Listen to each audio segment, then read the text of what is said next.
Muy buenos días, tardes o noches, dependiendo en el horario en que se encuentren viéndonos. Es un placer saludarles a todos los presentes y a todos los que nos están viendo. Iniciamos esta octava sesión de la materia de teoría general del proceso que se imparte en la licenciatura en Derecho en cuarto tetramestre en la Universidad Ciudadana de Nuevo León. Muchas gracias a todos los presentes por estar con su servidor. Como siempre, es muy grato contar con eh, público en vivo, podríamos decirlo. Gracias, vamos a iniciar esta sesión, no sin antes mencionarles que pues tenemos ahí todavía ya están disponibles, más bien dicho. Ay, aquí no he puesto esto, destacado. Perdón, destacamos. Ay, perdón. Quería destacar aquí en la semana. Tenemos la sesión, diga, las actividades destacado. Aquí está. De regularización y puntos extras están abiertas, ya están visibles. Algunos de ustedes les fue un poquito mal en el examen parcial que acabamos de concluir el miércoles anterior. Y pues bueno, nuevamente les hago la invitación. Aplíquense, vayamos haciendo las preguntitas, ya están ahí las indicaciones, el video de puntos extras y las de regular. Estas dos actividades son opcionales, si ustedes las quieren hacer muy bien, se les van a otorgar puntos, 2.5 de regularización y un punto de puntos extras, que es el video. Y bueno, juntándolo son 3.5, que es una calificación muy apreciable para todos ustedes. Es igual que un examen. Entonces aquí nada más está que ustedes lo realicen y en la medida de lo posible ya pueden irlas subiendo. Yo también iré ya también calificando, evaluando sus actividades y pues ya verán ustedes ahí su incremento en el total del curso, ¿no? En la calificación total del curso, para que, pues bueno, no estén tan presionados al finalizar ya en el mes de abril. Que ya, como se pueden dar cuenta, pues ya iniciamos marzo, ya se nos fue otra vez febrero. Digo, estaba más chiquito el mes, pero ya concluyó y bueno, vamos a seguir hasta que sea el examen final, que es en abril. Ya está contemplado del 7 de abril al 14 de abril. Las personitas que no llegaron a obtener 6.5, ya sumando todas las calificaciones de las actividades, foros, examen parcial, examen final, si hacen las de regularización y puntos extras y aún así no le llegan a 6.5, 6.499, se quedan con esa décima menos, tendrán derecho a un examen extraordinario, que también ya está contemplado del 14 al 20. Pero bueno, no le deseamos a nadie que esté en esta situación, porque sí, aquí ya, pues bueno, la calificación que obtengan no podrá ser máxima de 8. O sea, lo que les aparecería en su total del curso sería 8. Es como una segunda oportunidad que se les da, pero no es con la misma calificación que lleguen a obtener en el examen. Sería un examen muy similar al examen final, pero bueno, ahí con esa limitante de que no podrían tener una mayor calificación. Creo que es justo, ¿no? Si no puedes acreditar, pues bueno, a lo mejor te quedas con esa calificación mínima de 8. Digo, en ese caso, que lleguen a tener 9 o 10. Si llegan a tener 7 o 7.5, no sé, pues se van a quedar con el 7, ¿sí me explico? Ese es el límite que podrían tener. Eso está claro ahí en el bloque de bienvenida, digo, en el bloque de la ponderación, que también ahí lo pueden ver en el bloque general. Aquí les aparece. Calificación extraordinaria podría ser máxima de 8. Están bien chiquitos los números, pero bueno, ahí aparece. Ahora sí que vamos a decirles que lo hagan un poquito más amplio. Ya varias personas me lo han indicado que a veces no se ven los numeritos del inicio y del calendario también. Pero bueno, pues iniciamos esta sesión. Es la octava semana y la actividad número 7. Ya estamos ahora sí que perdimos la secuencia por el examen parcial, ¿no?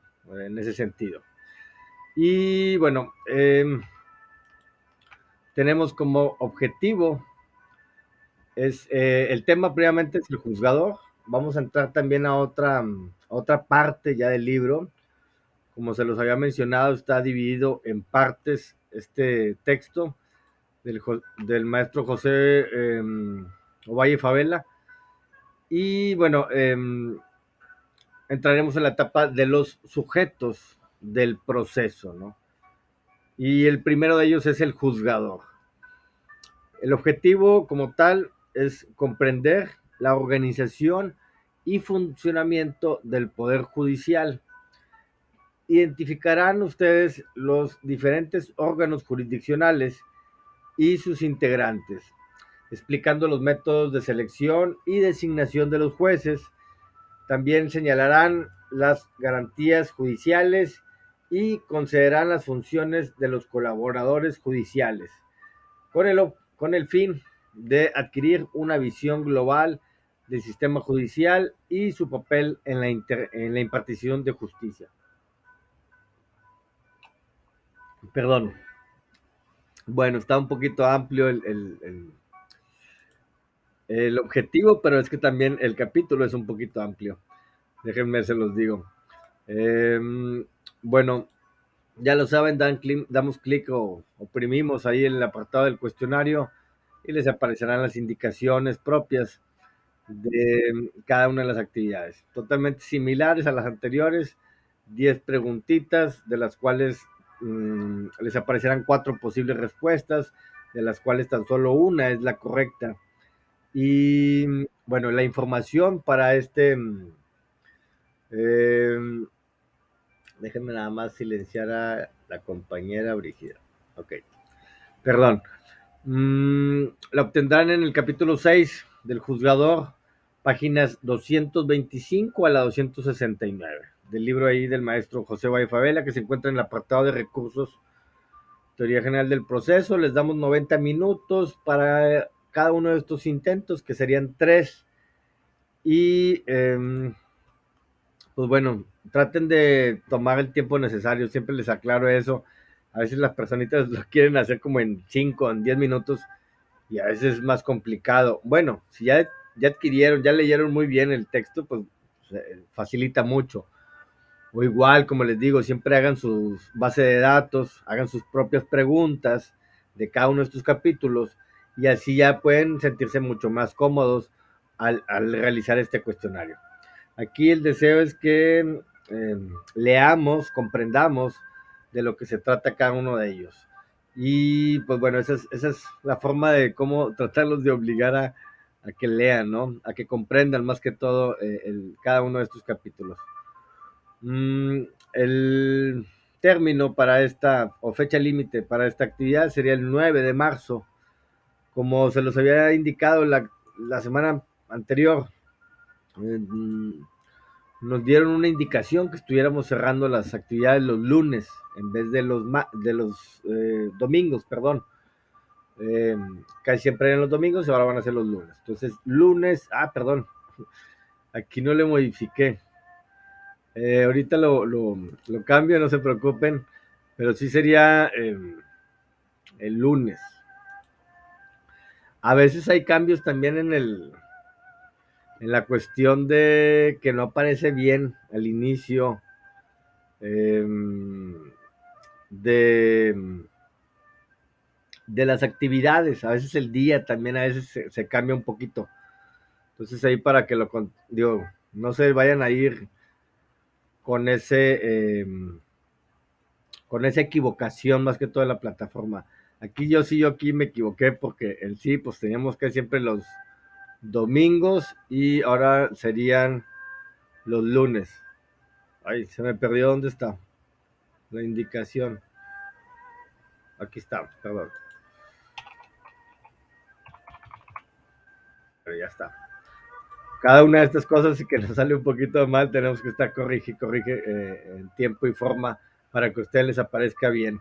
Pero bueno, aquí lo más esencial es esto, que tenemos que señalar aquí el curso. Como siempre, bueno, lo he hecho desde hace ya mucho tiempo. Les doy una oportunidad a las personas que por alguna situación personal o laboral, pues no pudieron estar realizando su actividad esta semana. Les, eh, les adelanto que en la semana 12, que es una semana antes del examen final, les abriré estas actividades. Son 5, 6, bueno, serían 6, 7 días que estarán abiertas todas las actividades para que las puedan realizar. Si a ustedes ya se les pasó alguna, a los presentes o a los que nos están viendo en esta grabación, pues bueno, tranquilos, nada más van a ser las de la segunda parte, claro está. Las de la primera ya tuvimos esa semana, semana 5, para recuperarnos. Y ahora será la semana 12 para recuperarnos tan solo este segundo bloque del tetramestre. Ok, aclarando eso, también ahí les los apoyo. La única manera de que los trato yo de apoyar, no les podemos regalar ninguna calificación, claro está. Y bueno, ¿qué otra indicación? Ya, bueno, vean los videos también, les aclaramos ahí un poquito también digo, cómo ir entendiendo, comprendiendo más los temas. Y pues bueno, ahorita ahora sí que es el tema de moda, también podríamos estarlo diciendo, con todos estos cambios y reformas a la Constitución, que válgame ahora sí salen cada semana o cada 15 días, tenemos nuestra Constitución reformada. ¿Qué implica, qué implica en ello para nosotros como abogados? Pues es estar documentándonos, estar al día, sabiendo qué fue lo que se le añadió, qué se le quitó, qué fue el proceso de esa reforma constitucional. Entonces, como futuros abogados también les implica mucho. Eh, Hola maestro, me puedo equivocar, pero solo cambio el día. Pero... Sí, no, sería, es que sí quería, perdón, es el 9. Ah, sí sería, perdón, sería el 10. Ahorita lo cambiamos. Muchas gracias por la observación, Paula. Y bueno, ahorita lo tengo que cambiar en todas. Son 4 aulas también. Quiero comprenderles. Desde la A, B, C y D. Pero no se preocupen, quedaría el día de hoy modificado eso. Y también lo de las fechas. Para que sepan que sería el lunes. Bueno, ahora sí vamos al estudio de este tema, que como les digo, se ha vuelto un poquito ya de moda, digo, por la trascendencia, ¿no? Que se está dando en esta reforma, precisamente del Poder Judicial, ¿no? De la elección de estos funcionarios públicos, ¿no? Que, pues bueno, ahorita veremos cómo estará ese cambio, ¿no? En sí. Bueno, aquí nomás retomando para que se den cuenta de las partes. La parte 1, que era la introducción, litigio y medios de solución, el derecho procesal, ya nos íbamos entrando un poquito más sobre a dónde dirigirnos si llegamos a tener un problema con alguien, que es esencial tener las partes, las dos partes que estemos en conflicto. Posteriormente, estos conceptos fundamentales, la jurisdicción y competencia, con quién vamos a ir a dirigirnos, a presentar nuestras denuncias, nuestras demandas, cómo hacer nuestra acción o cómo defendernos en esa excepción también. Y bueno, este último semana anterior, pues el proceso en sí, cómo ya se inicia el proceso, las garantías que debe tener este proceso, distinción entre el proceso penal y los procesos no penales, por por la distinción de los códigos más que todo, ¿no? Los códigos procesal penal y el código procesal civil, que el civil es como el, que todos se apoyan en él para que lo entiendan de una mejor manera. Eh, las otras ramas, al no llegar a tener como sus códigos de procedimientos como tal, llegan a tomar supletoriamente el Código Civil. Entonces, es más que todo las ramas, diga, las etapas procesales que estaríamos distinguiendo ahí en ese caso, penales y los no penales. Y bueno, el último, los principios, todos los principios que estos son esenciales para que se puedan llevar a cabo el proceso. En la medida de que falte alguno de ellos o se viole alguno de estos principios, pues estará incurriendo ahí en faltas al debido proceso. Este proceso, quiénes están integrados, quiénes llevan a cabo todo esto, pues bueno, ahora vamos a la parte tercera de este texto, que son los sujetos del proceso. Perdón, entraremos como primera parte, sería el juzgador, posteriormente, perdón, el Ministerio Público y por último, las partes y otros participantes. Todos ellos muy importantes en los procesos, unos más, otros, bueno, como en el caso del Ministerio Público en los procesos penales, es sumamente muy importante en ese caso, pero bueno, en los otros casi no aparece la figura del Ministerio Público, en los procesos civiles, válgame. Eh, si no estamos ahí hablando también de lo familiar, en lo familiar sí entra mucho el tema del Ministerio Público, por las garantías de los menores más que todo. Pero bueno, como se pueden dar cuenta, el juzgador es el, creo que se le da mucha más importancia.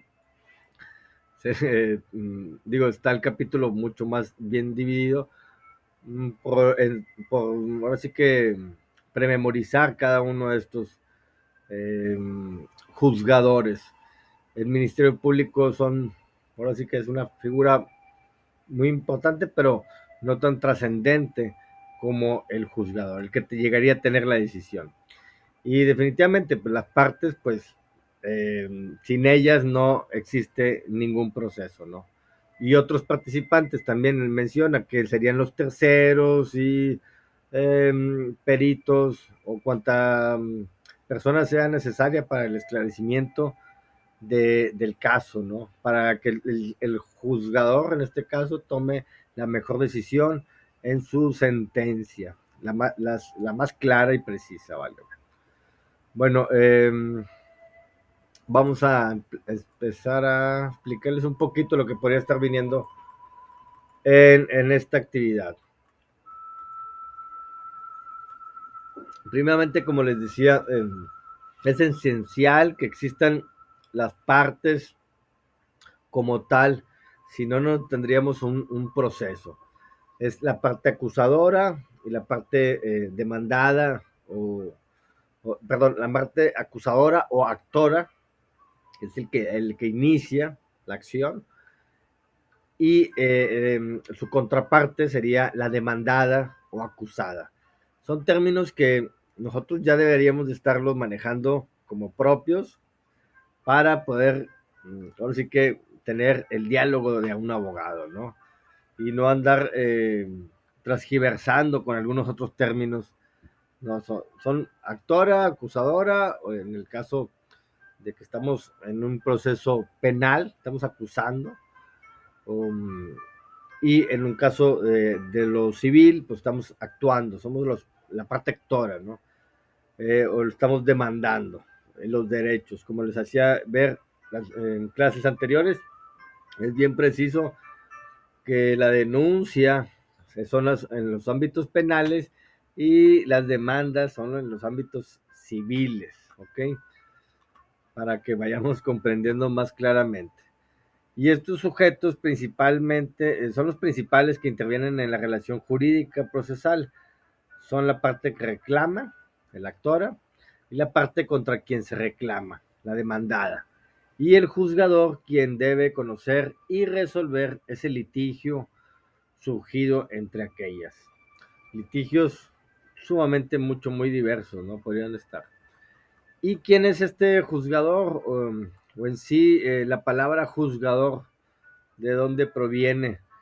Y nos menciona ahí el autor que es, es un vocablo evidentemente de descendencia hispana, y es la más amplia que existe para designar tanto al órgano que ejerce la función jurisdiccional, ya sea el tribunal o el juzgado, como también a los titulares, o sea, ya sea el magistrado o el juez.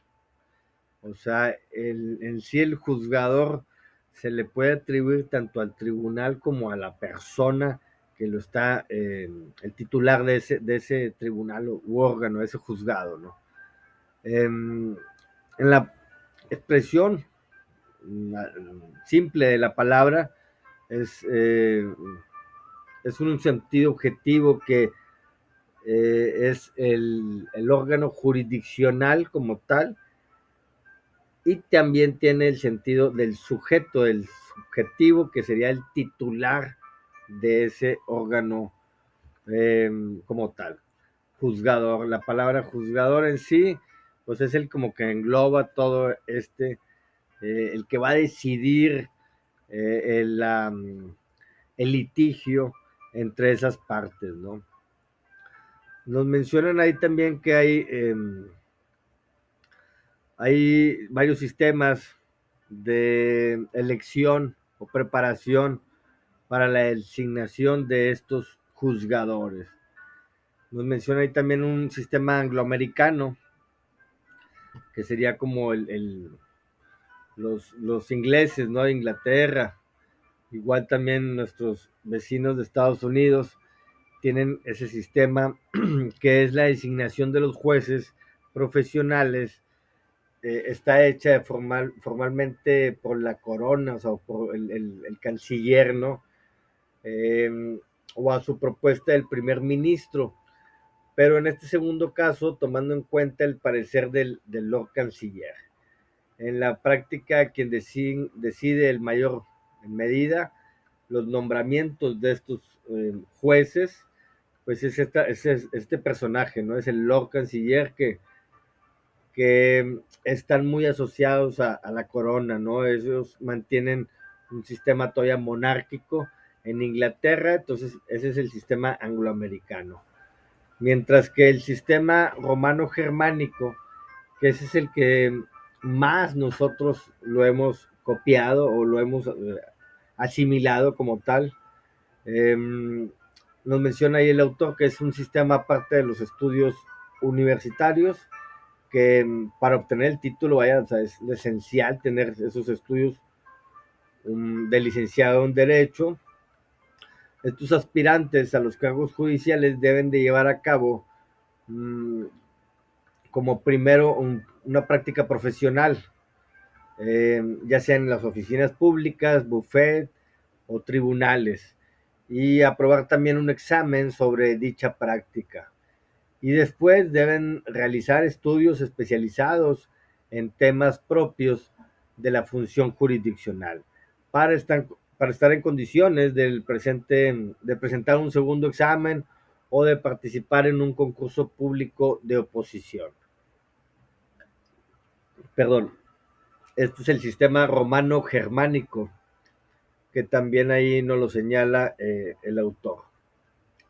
Y el mexicano, nuestro ordenamiento, es algo similar, también con prácticas y pues bueno, también que tenemos que tener nuestro título de licenciatura. Es un sistema que a los que se refiere que la preparación de los juzgadores eh, las suelen exigir el título de licenciado en Derecho. Tradicionalmente no habían requerido de manera efectiva la experiencia profesional que se exige a los juzgadores, sino que se limitaba a señalar una antigüedad mínima de 3 a 5 años entre la expedición del título y el nombramiento, como si el simple transcurso del tiempo proporcionara por sí solo la experiencia profesional necesaria. O sea, en nuestro sistema aún así no lo contemplaba que estuviéramos realizando prácticas o que estuviéramos, pues sí, en ese ámbito, ¿no? Del Poder Judicial. Sin embargo, creo que es esencial, digo, yo a todas las personas que conozco como jueces, pues han sido sus carreras desde meritorios, secretarios y han llegado a tener eso. Es alguien bien difícil que llegue así, bueno, sí, él lo hay, digo, bendito México, que también, pues a veces hay personajes que sin tener la capacidad, pues llegan a tener también los nombramientos. Y pues bueno, ahí también se cometen a veces barbaridades en ese sentido. Y ahorita lo que se propone en este sistema mexicano es la elección de los juzgadores, como una votación popular, como lo hemos hecho con nuestros eh, representantes del poder legislativo, llamándose diputados o senadores, y también, pues bueno, en el poder ejecutivo, ¿no? Nuestros presidentes municipales, nuestros gobernadores de estado o nuestros presidentes de la república, ¿no? En ese sentido. Entonces, estos dos poderes, pues bueno, ya eran elegidos popularmente desde hace mucho tiempo y el poder judicial no. El poder judicial, como lo pueden dar cuenta, como lo leímos ahorita, con el simple hecho de ser titulado en derecho y con una experiencia mínima o con una antigüedad mínima de 3 a 5 años de la expedición del título o del nombramiento como tal, ya podría uno también estar contemplando poder ser juez, ¿no? O sea, entonces no existía este procedimiento de votación como la hora primero de junio, julio, ahí estoy en duda un poquito, pero serán las votaciones, ¿no? Históricas, porque sí, anteriormente creo que estaba contemplado este forma de elegir a los jueces, pero estamos hablando desde hace muchos años. Se los voy a investigar y se los voy a decir la próxima clase para que no dejen esa duda. Y ahora retomamos en estas elecciones, vamos a retomar esa forma de la elección.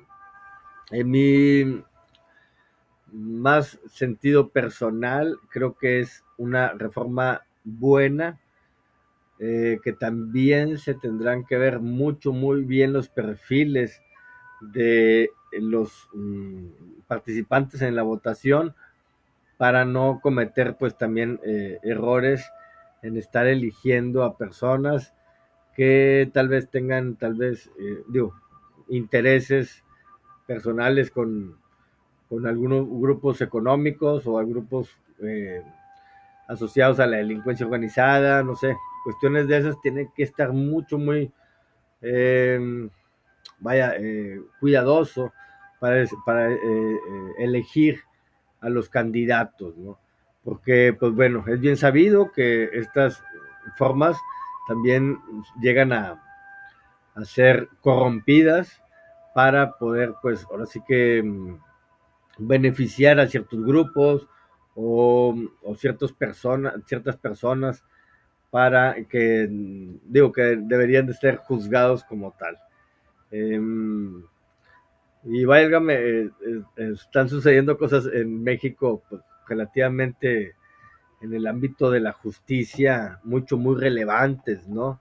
Eh, lo que acaba de suceder también hace pocos días de extradición de muchos personajes célebres, algunos de ellos también de la delincuencia organizada en nuestro país, y que los enviaron a Estados Unidos así como en un fast track, rapidito y todos, pues bueno, hay la hipótesis de que se estaba ahí negociando la salida de alguno de ellos, entonces creo que prefirieron ya ahora sí que hacer valer los procedimientos de extradición y se llevaron a todos estos personajes célebres digo, malamente célebres, pero sí pues dedicados a las prácticas de la delincuencia organizada. Y pues bueno, esto también quiere decir cómo está cambiando el sistema, ¿no? Pero bueno, es algo que está hoy en día y nos merece estar pensando en eso. Podemos bueno, ahorita leo la pregunta, discúlpame. Ya nada más vamos a seguir continuando. El sistema es el sistema mexicano. Ya ahorita esto que va a aparecer, porque todavía sigue estando aquí vigente, ya la siguiente clase ya tendría que cambiar esto y va a ser un sistema de votación. Ahora vamos a ser elegidos los jueces por un sistema democrático y de votación popular. Y bueno, ahí lo que se está contemplando aquí en el Estado, nada más para hacerles énfasis, eh, ahí se propone que va a haber um, por magistrados, diga, por ministros, y ahí está, hay una competencia que ya fueron admitidos a dos magistrados del Estado de Nuevo León para contender por ser ministros de la Suprema Corte. Que como abogados ustedes pueden reconocer que sería es el máximo, ahora sí que escalafón que podría llegar a tener como uno como abogado. Ser presidente de la Suprema Corte de Justicia, pues bueno, y ahí sí ya es algo mucho más relevante totalmente, pero con el simple hecho de ser ministro de esta órgano supremo y jurisdiccional de la nación, pues es algo sumamente importante. Uno de ellos, quiero decirles que también fue maestro mío en la licenciatura hace ya muchos años, y pues bueno, sería un gusto verlo ahí también como ministro. No digo nombres, no digo nadie, para no contemplar, digo, preferencias en ese sentido. Pero sí, pues bueno, es algo que ya en 2, 3 meses se nos viene en puerta y para que lo vayamos contemplando también ustedes como abogados. No dejemos de votar, eso sí, eso sí los aliento mucho a, a ejercer nuestro voto y elegir nuestros candidatos del Poder Judicial, nuestros jueces, ¿no? Hoy en día. Serán jueces federales, para que vayan comprendiendo. Bueno, continuamos. Dentro de nuestro sistema está el Consejo de la Judicatura Federal. Ahora sí que es como, este es el órgano encargado de administración, vigilancia y disciplina del Poder Judicial de la Federación, con exclusión de la Suprema Corte de Justicia de la Nación, así como de la preparación, selección, nombramiento y adscripción de los magistrados de circuito y los juzgados de distrito.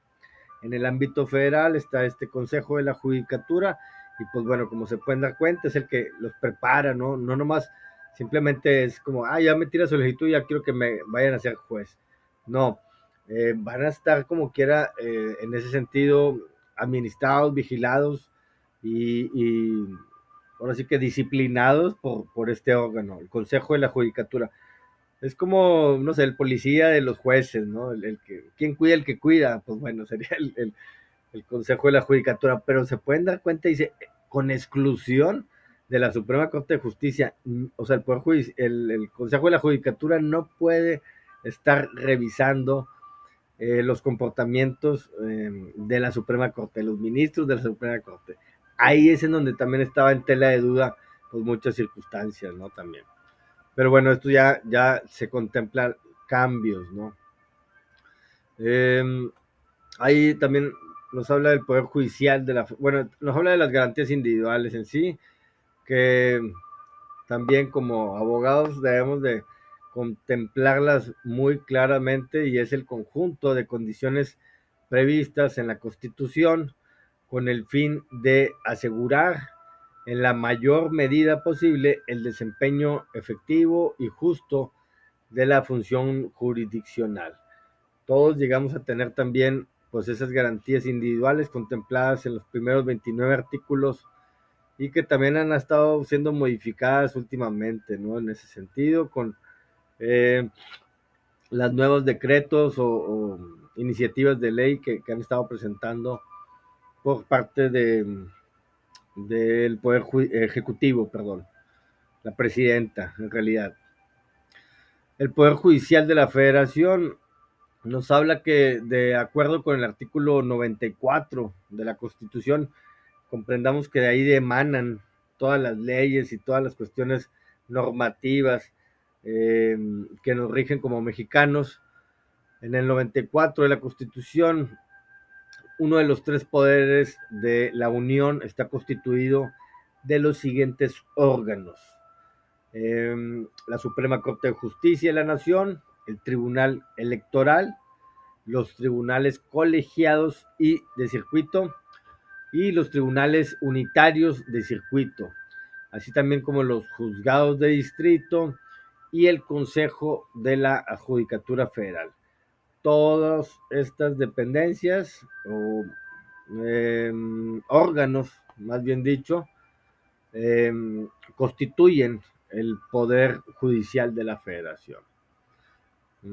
Así como podríamos ver el poder ejecutivo, que está constituido por la presidenta con todo su gabinete. Acá también estamos hablando de que es toda esta estructura. Igual en el poder legislativo, pues las dos cámaras con todos sus diputados federales y la Cámara de Senadores también. Digo, tomándolos como ejemplos también de los organismos que están dentro de cada uno de los poderes. Como tal, la Suprema Corte de Justicia aún hoy en día se compone de 11 ministros numerarios y funcionan en pleno o en salas. Es el máximo tribunal constitucional del país y cabeza del Poder Judicial de la Federación. Ahora sí que sería pues como el jefe de jefes, para que lo vayan comprendiendo, del Poder Judicial, y son 11. ¿Por qué tienen que ser impares? Porque a veces podrían tener decisiones en el pleno. En pleno entendamos que es todos los 11 ministros están revisando algún caso como particular y tendrían que estar votando para resolverlo. Entonces podría haber, si fueran 8, pues podría haber 4 y 4 y que ahí no hay, o sea, hace falta uno que decida, ¿no? Entonces podrían ser 7, 9, 11, 13, un número impar siempre. Y como tal, el último, pues es el voto del presidente, ¿no? El que preside esta Suprema Corte de Justicia. Es el que llega a tener como que a veces las decisiones más, pues, de mayor peso, ¿no? Por eso se lo toca a la presidencia, ¿no? Los tribunales colegiados de circuito, nos menciona aquí el autor, estos tribunales, bueno, perdón, y nomás para aclarar, es el pleno, los 11, y las salas son ya de menos magistrados. 3, 5 pueden llegar a tener esas salas para resolver casos en particular que se les lleguen a presentar a ese nivel de la Suprema Corte de Justicia. Los tribunales de colegiados de circuito, perdón. Estos tribunales se integran por 3 magistrados y son competentes para conocer tanto los juicios de amparo directo que se promuevan en contra de sentencias definitivas o laudos. Perdón. Yo creo que tengo la música. Ya la vamos a silenciar, ok. Perdón. Es que la música ya lo pongo porque es el que me detona la hora que tengo que tomar, más que todo. Si les da curiosidad porque tengo la música. Y aparte me relaja también. Siempre que estudien, creen un ambiente agradable para que puedan comprender mucho mejor. Bueno, eso es totalmente cuestión personal, pero sí, para llegar a adquirir esos conocimientos, tienen que crear ambientes más agradables, ¿no? Y pues bueno, para mí la música es mucho más tranquila. Gracias por comprenderme. Y bueno, les mencionaba los tribunales colegiados de circuito. Esos, bueno, estábamos hablando de que los primeros son los ministros y luego los de los tribunales son magistrados y los demás abajitos son los jueces. Son las instancias que puede llegar a tener nuestros procesos, ¿no? En estos ámbitos. Entonces, cuando nosotros tenemos que recurrirlos, en las cuestiones de apelaciones, los van subiendo estos, los van viendo otros magistrados, en este caso de jueces a magistrados y de magistrados a ministros. Mm, estos colegiados son de circuito, son por 3 magistrados y por eso son colegiados, son 3 magistrados y son competentes para conocer tanto los juicios de amparo directo que se promuevan en contra de sentencias definitivas o laudos. Laudos son las sentencias en las cuestiones de lo laboral, así se les considera laudos. No es otra más que una sentencia también de un tribunal. Y en contra de las resoluciones que pongan fin al juicio, como los de recursos de revisión que se interpongan en contra de las sentencias dictadas por los jueces de distrito en los juicios de amparo indirecto, con exclusión de las hipótesis de la competencia de la Suprema Corte de Justicia. Habrá asuntos que sean competentes de la Suprema Corte de Justicia y ahí los tiene que resolver como tal ese máximo tribunal. Las cuestiones electorales, las cuestiones también ahí en ese sentido son los que manejan la Suprema o el Tribunal Electoral como tal en sí. Están los tribunales plenos de circuito, que son estos tribunales se integran por todos los magistrados adscritos a los tribunales colegiados de un determinado circuito. Cuando haya únicamente 2 tribunales o solo por los presidentes de los tribunales o solo por los presidentes de los tribunales colegiados en sí también. Cuando también existan más de 2 tribunales, bueno, todos los magistrados son los que serán el pleno de circuito. Y tiene como competencia fundamental la de resolver las contradicciones en las tesis sostenidas por los tribunales colegiados del mismo circuito, previa denuncia de la contradicción por parte de la Fiscalía General de la República en asuntos penales y procesales penales, así como en los relacionados con el ámbito de sus atribuciones, los propios tribunales colegiados, los jueces de distrito, las partes en los asuntos que los motivaron o el Ejecutivo Federal por el conducto del consejero jurídico de gobierno. Estos plenos de circuito, estamos hablando de que si no se pusieron de acuerdo en los colegiados de circuito, se va a ir al estudio para todos los magistrados. Y cada uno de ellos va a dar su opinión para poder llegar a un acuerdo en la resolución de un caso concreto que se les esté presentando. Los otros que menciona ahí también el autor, los tribunales unitarios de circuito.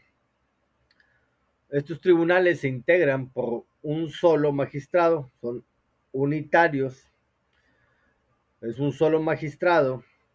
Originalmente no conocían del juicio de amparo, sino de manera fundamental de los recursos de apelación y de negada apelación que se interpusieran en contra de las resoluciones dictadas por los jueces de distrito en los juicios civiles, mercantiles, penales y de carácter federal, de los cuales sigue conociendo actualmente ese tribunal.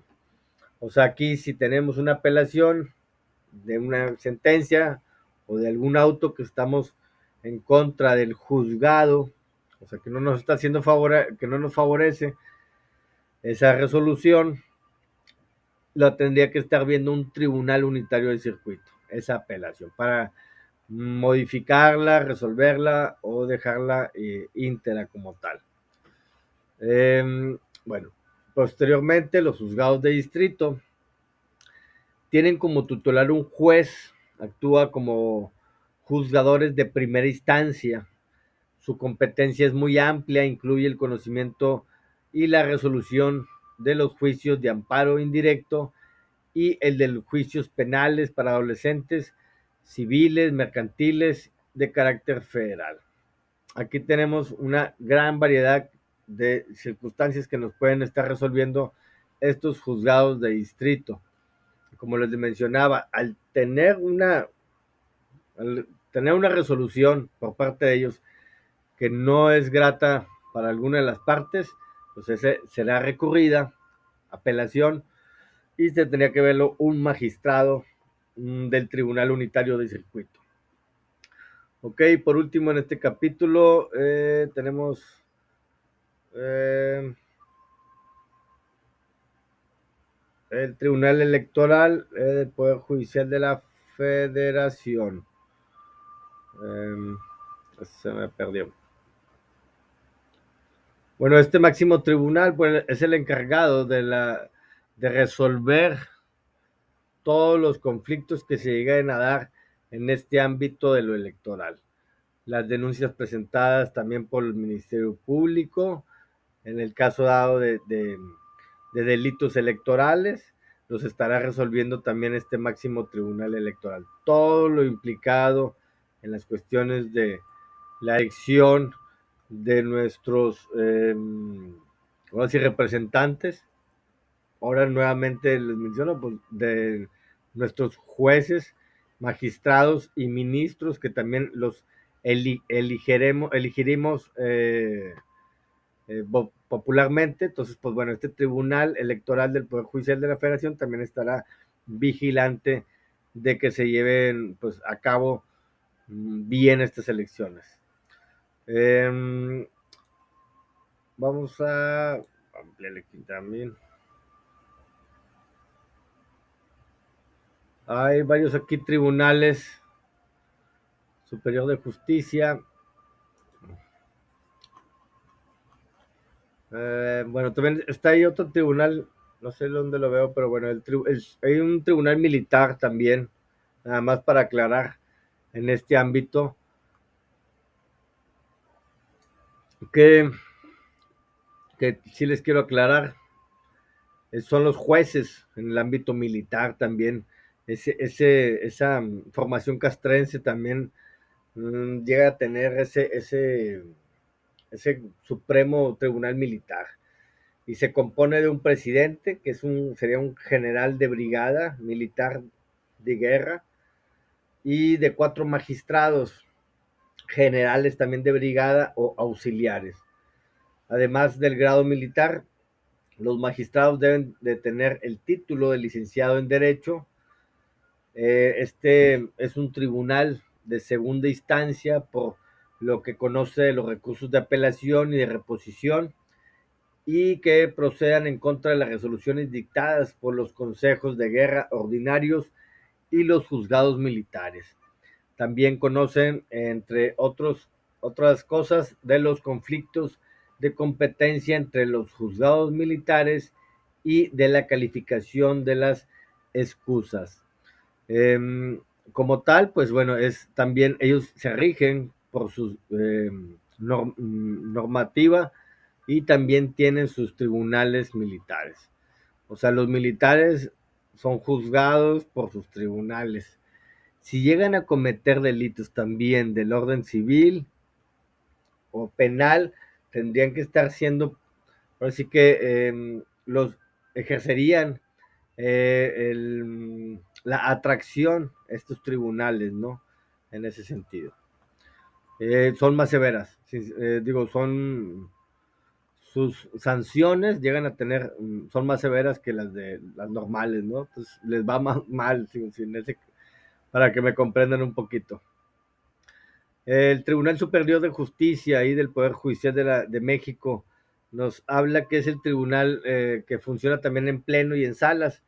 En pleno se compone por 79 magistrados y tiene la facultad de resolver las contradicciones de criterios generales sustentados por las salas y los magistrados, así como expedir los acuerdos generales y demás disposiciones reglamentarias para adecuado ejercicio de sus propias funciones y de las relativas a la función jurisdiccional del Tribunal Superior de Justicia de la Ciudad de México y del sistema médico forense y de los órganos jurisdiccionales.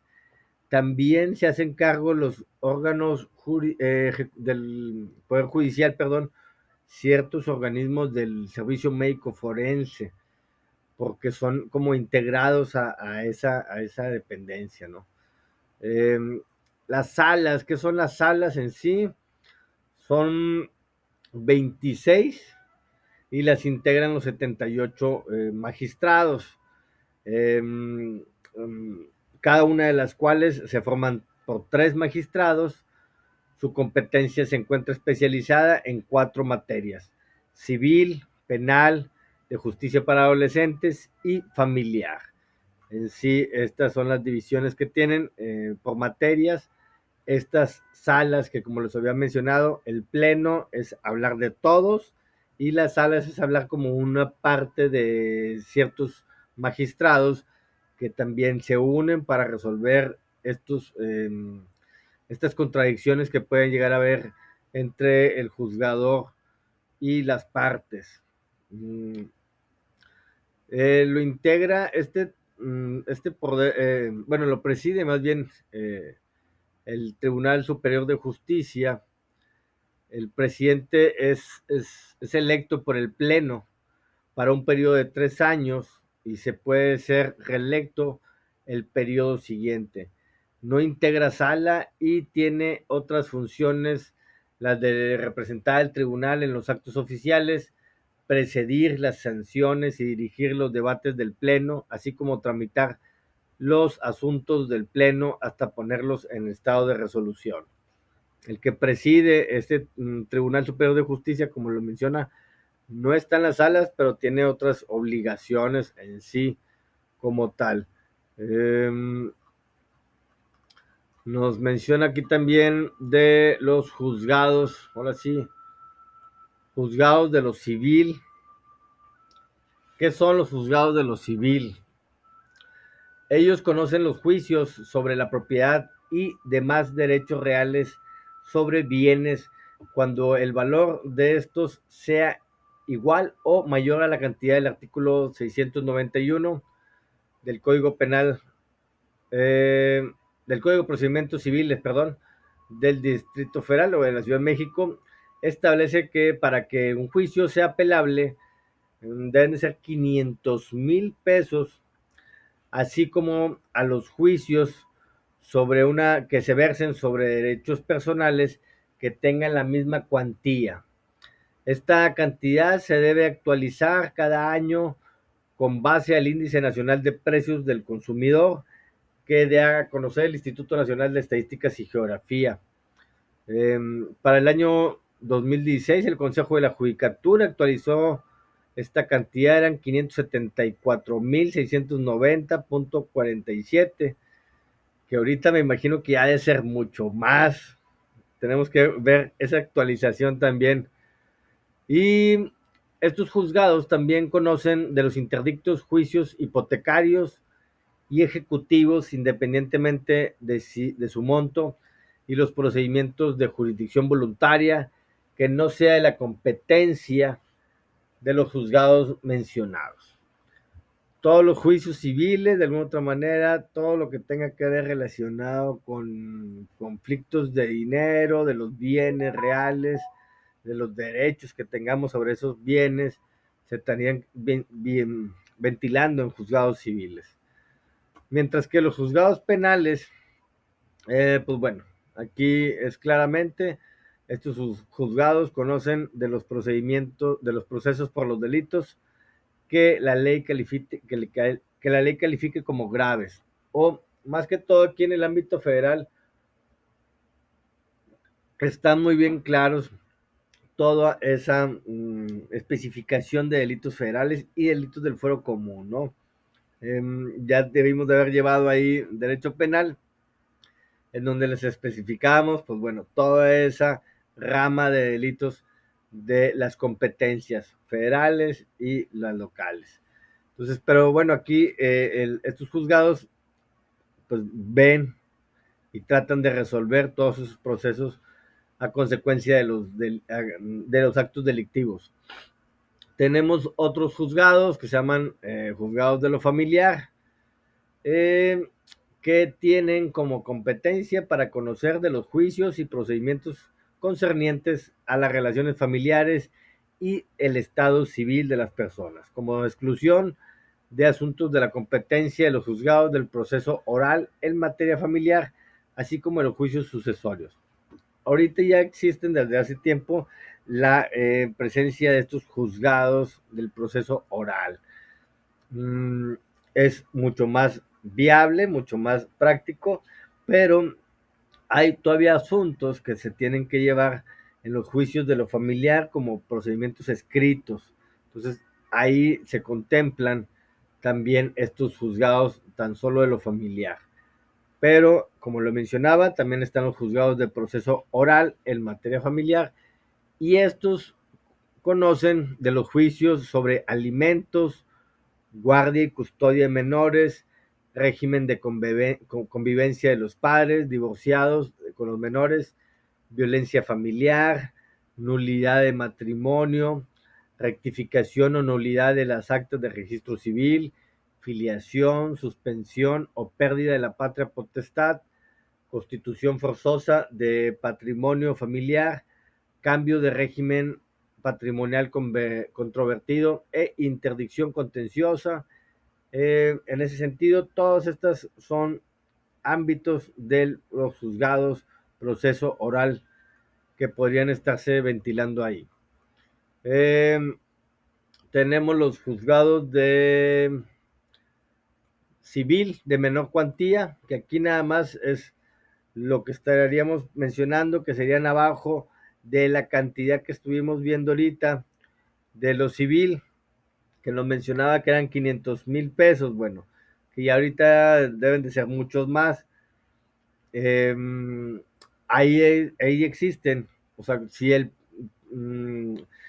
problema, la demanda de la cuantía no llega a ser mayor de esa cantidad, se ventilan o se tienen que presentar estas demandas en los juzgados de lo civil de menor cuantía, de cuantía menor. Eh, Más adelante también nos había ahí de los juzgados para adolescentes y pues bueno, claramente nos habla que tienen la competencia para conocer estos juzgadores todas las causas instauradas en contra de las personas quienes se imputen la realización de un acto tipificado como delito, perdón, en las leyes locales, cuando tenga entre 12 años cumplidos y 18 años no cumplidos. Esta es la, ahora sí que, competencia que llegan a tener estos juzgadores en las personas que cometen delitos, pero que llegan a tener esta, bueno, nos llegan a ser estos adolescentes, más bien dicho, entre 12 a 18 no cumplidos. O sea, por días se pueden estar ahí, ahora sí que, válgame la expresión, salvando de una condena mucho más severa en ese sentido. Bueno, más adelante nos hablan también de los tribunales superiores estatales. Bueno, cada uno de los estados tiene un órgano superior de los poderes judicial estatal. Así hablamos como de la federación, así también en cada uno de los estados tenemos un poder judicial estatal y también es contemplado por miembros colegiados, lo integran los magistrados, también se maneja en pleno cuando son todos, también, y en salas cuando son de tres, y también tienen sus jueces de primera instancia, que son los que llegan a ver también las situaciones, pues bueno, el ámbito penal, del fuero común, el ámbito familiar, en el Estado, en el ámbito civil, también del Estado, lo laboral. Nosotros ya también tenemos tribunal de lo laboral, antes no existía, eran las juntas de conciliación y arbitraje, eran como esa figura para nosotros conciliar tan solo esos problemas. Y ya hubo hace poquito también reformas, y entonces ya se crea un tribunal, ya son jueces, antes eran presidentes de juntas de conciliación y te salían los laudos, ahora ya también ya son los jueces como tal, jueces locales de cada uno en sí le llaman jueces locales o jueces del fuero común, penales, civiles, familiares, como tal. Ya me estoy pasando un poquito de tiempo, bueno, ahí les dejamos de tarea, todavía ahí quedan varios conceptos muy que los tienen que estar visualizando, los tribunales del trabajo, administrativos, agrarios, tribunales militares. Bueno, aquí pues bueno, cada uno de estos tribunales va a ir siendo competente en cada una de sus áreas, ¿no? Es muy claro el trabajo. Tendremos ahí pues todos los conflictos que se estén dando en el ámbito de por decir que el patrón y el trabajador, ¿no? O la empresa que está adquiriendo ahí los servicios de un empleado. En ese sentido, y hay algún conflicto entre esas partes, pues bueno, lo estarán viendo estos tribunales.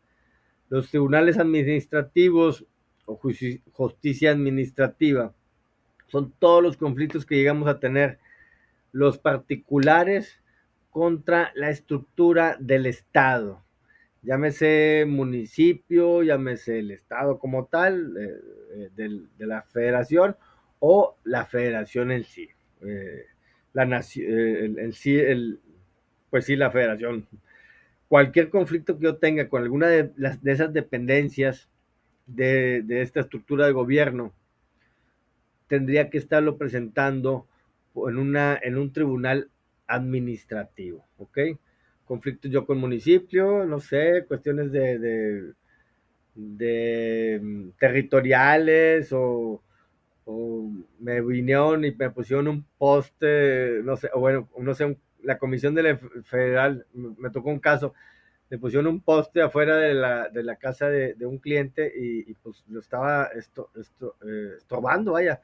Entonces no le podían ahí poner en sí ya no podían hacer una cochera en sí más que todo.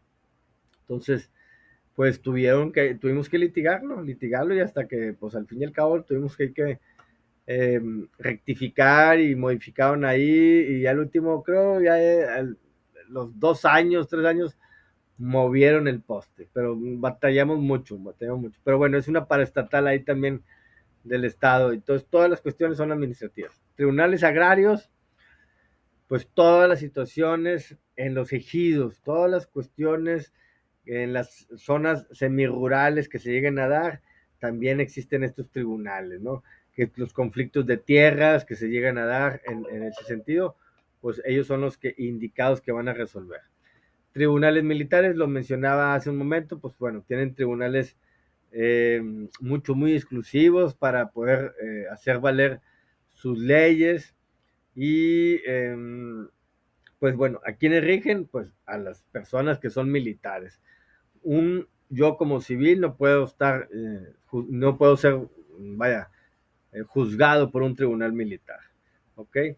Al menos que sea un consejo de guerra y que sea ahí sí, en los consejos de guerra creo que sí podemos, porque si nos llaman a, a prestar nuestros servicios como tal, y si no cumplimos, ahí sí creo que nos pueden, juzgar en estos tribunales. Ahí lo voy a revisar también. Bueno, también existe una estructura de colaboradores en los juzgados y, pues bueno, desde secretarios, desde, bueno, meritorios que le llaman a veces los escribientes, malamente meritorios, pero bueno, pues hacen méritos para poder llegar a tener ciertas plazas, ¿no?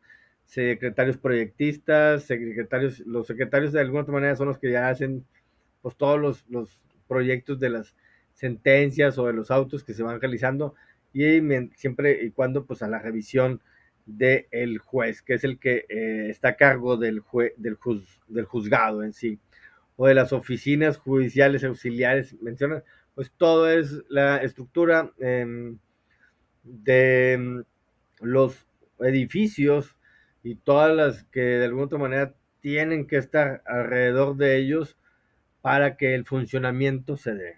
Desde las cuestiones, desde tener los baños limpios para que, pues bueno, dar una buena, eh, digo, cuestiones de higiene, vaya, hasta todas las instalaciones de los juzgados, cuestiones de elementales, ¿no? Como tal de energía eléctrica, de cuestiones de internet, todas, una enorme cantidad de proveedores auxiliares para que se dé esta administración de justicia como tal.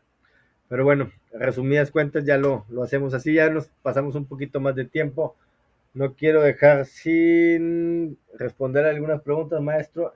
¿En qué te basarías para ser cauteloso y poder escoger el candidato ideal y no equivocarte? Válgame, Juan, qué buena pregunta. Trayectoria. Yo tan solo diría que tenemos que ver su trayectoria como tal para elegir un candidato. Sí, porque ahorita pues no sé, no, a lo mejor no los conocemos o no sabemos ni qué onda, pero sabemos que si nos podemos ahí investigar en las redes, ahora con la inteligencia, con el internet, más bien dicho, perdón, pues puede uno ahí investigar los perfiles, saber quiénes son, de dónde vienen, de dónde provienen, cuáles han sido sus cargos en estos últimos años, para pues ir contemplando, ay, mira, este no, o hasta por los apellidos, de repente dices, este como que no, no me gusta porque pues no sé, puede ser que sea de una familia que no nos vaya a beneficiar mucho, pero bueno, cada quien, sinceramente yo no puedo aquí opinar mayormente, sino tan solo darles un consejo. Estudiemos cada quien nuestros prospectos de candidatos, porque pues sí, se va a tener que dar también como una, me imagino, campaña electoral, o sea, campaña de esas que realizan pues los diputados, los presidentes municipales y todo eso, para darse a conocer a la ciudadanía, darse cuenta pues quiénes son. Y en ese sentido yo creo que muy pronto ya estaremos viendo ahí, pues tanto en las redes sociales como en la publicidad, las personas que vamos a tener que elegir. Ok, ya, bueno. Bueno, creo que es todo. Muchas gracias, sinceramente, a todos los presentes. Yo era el de la música, Maribel, discúlpame. Ya, es que cuando ya se me acaba la musiquita es la hora que tengo que concluir. Bien agradecidos con todas y con todos, cada uno de ustedes que llegaron hasta el final de este momento y con los que se tuvieron que salir, no se preocupen, no los obligo a estar aquí con su servidor, pero al contrario, siempre es un placer tener presencia de ustedes. Bueno, no me queda más que desearles que tengan un excelente inicio de semana, no claudiquemos, vayamos poco a poquito. Esto es de todos los días, pero que van a tener un gran recompensa en un muy corto plazo. Ya nomás le falta un año y medio, casi, casi. Muchas gracias, que pasen bonita tarde de lunes. Hasta luego, gracias a todos. Igualmente, Juan, y gracias, qué amable.